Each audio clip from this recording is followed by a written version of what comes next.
أعوذ بالله من الشيطان الرجيم بسم الله الرحمن الرحيم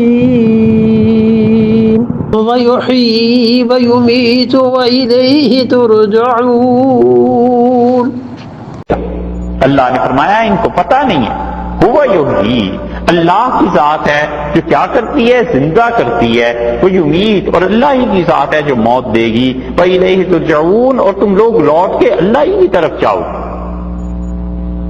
زندگی اور موت دونوں اس نے پیدا کی ہیں، دونوں اس کی مخلوق ہیں، اور قیامت کے دن لوگ اس مخلوق کا مشاہدہ کریں گے.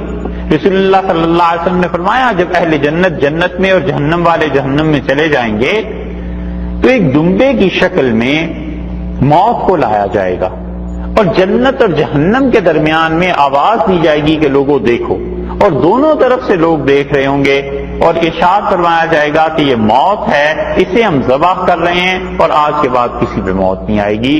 تو موت جو فنا کرتی تھی ہر چیز کو، اس پہ فنا اللہ نے طاری کر دی. تو فنا کو بھی فنا کرنے والا کیسی با اختیار ذات ہے. اسی لیے فرمایا ہم نے پیدا کیا ہے زندگی کو، ہم نے پیدا کیا ہے موت کو. تو معلوم ہوا کہ زندگی اور موت یہ مخلوق ہی ہیں اللہ کی، اور اللہ جب چاہتا ہے اپنی اس مخلوق کو حکم دیتا ہے اور وہ کسی انسان کے ساتھ آ جاتی ہے. ایسے ہی ارواح ہیں، روح ہے، اس کے ذریعے زندگی آتی ہے، اسے بھی اللہ نے پیدا کیا. اور حدیث میں یہ آیا ہے رسول اللہ صلی اللہ علیہ وسلم نے فرمایا کہ ماں کے ساتھ ایک فرشتہ رہتا ہی ہے، اور وہ اللہ تعالیٰ سے عرض کرتا رہتا ہے کہ اللہ ابھی یہ بچہ اپنی ابتدائی حالت میں ہے، ابھی اس حالت میں، اور جب 4 ماہ گزر جاتے ہیں تو پھر وہ اللہ سے عرض کرتا ہے کہ اللہ اس کے بارے میں کیا حکم دیتے ہیں؟ تو اللہ تعالیٰ فرماتے ہیں کہ اس کی روح کو اس کے جسم کے ساتھ ملا دو، اور پھر اس میں زندگی پڑ جاتی.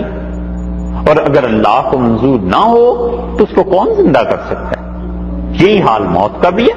اللہ جب چاہتا ہے موت دے دیتا ہے، اور کبھی کبھی وہ یہ کرتا ہے کہ موت کا حکم ہو جائے، موت کے لیے کہہ دے، اور پھر اللہ تعالیٰ خاص اسی کے علم میں ہوتا ہے کہ کس وقت اس لمحے کو بدل دینا ہے. وہ کسی چیز کو قبول فرما لیتا ہے اور موت کے وقت کو ہٹا دیتا ہے کہ اس کی موت کی بجائے اس کی زندگی میں اتنے سال بڑھا دیے جائیں، اتنی چیز بڑھا دی جائے.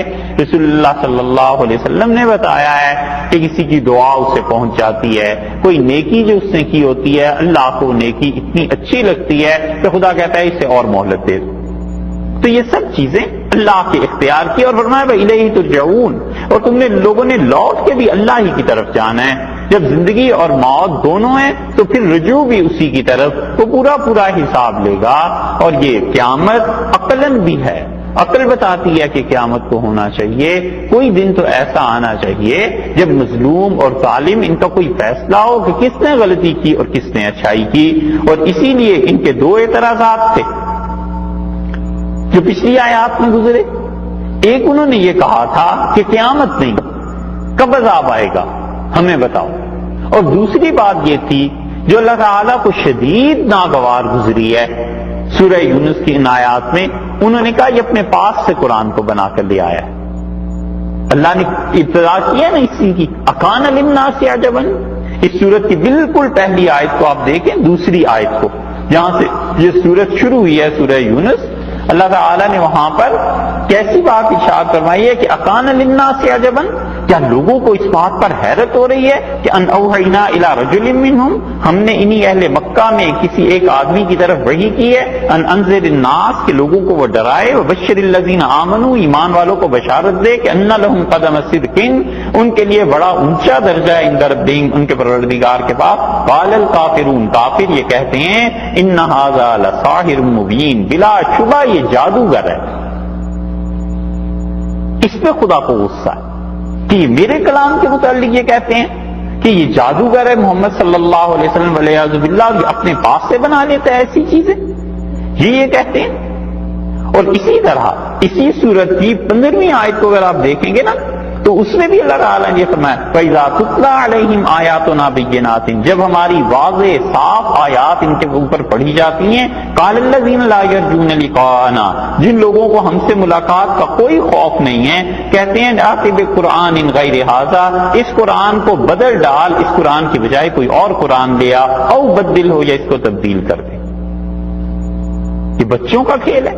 قُلْ مَا يَكُونُ لِي أَنْ أُبَدِّلَهُ مِنْ تِلْقَاءِ نَفْسِي، آپ ان سے کہیے کہ میری تو مجال نہیں، میرا تو کام ہی نہیں ہے کہ میں قرآن کو، خدا کے کلام کو بدل دوں۔ إِنْ أَتَّبِعُ إِلَّا مَا يُوحَىٰ إِلَيَّ، میں تو اس وحی کی پیروی کرتا ہوں جو میری طرف آئی ہے۔ إِنِّي أَخَافُ إِنْ عَصَيْتُ رَبِّي عَذَابَ يَوْمٍ عَظِيمٍ، اور میں ڈرتا ہوں کہ اللہ کی اگر نافرمانی کروں اس بڑے دن، قیامت والے دن کی مار سے میری تو ہمت نہیں ہے۔